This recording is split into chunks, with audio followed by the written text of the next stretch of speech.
બતાવી દઉં, અઘરો નથી બતાવતા. જિંદગીમાં જો ભગવાન સાથે મુલાકાત કરવી હોય તો જિંદગીમાં રોજ દુઆઓ લેવા. દુઆઓ એમાં ખિસ્સામાંથી રૂપિયો નથી કાઢતો. દુઆ એ બહુ મોટી દવા છે જે ભગવાન સુધી સરળતાથી પહોંચાડી દે છે.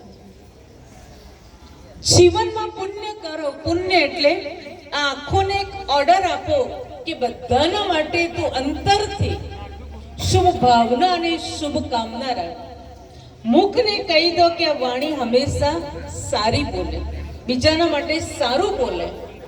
કાનને ઓર્ડર આપો કે કોઈની ખોટી નિંદા ભરી વાતો ન સાંભળે. આ 3 ઓર્ડર જ્યારે આપણે ઇન્દ્રિયોને આપીએ છીએ અને રોજ દુઆ કરીએ છીએ, રોજ પુણ્ય કમાઈએ છીએ, ચોક્કસ ભગવાનના નજીક પહોંચી જઈશું અને ભગવાન સાથે આપણે વાતો કરીશું. આ હું મારા જીવન અનુભવથી કહું છું. કદાચ તમને એમ થતું હશે કે બેન એમને વાત કરે છે, હું એમને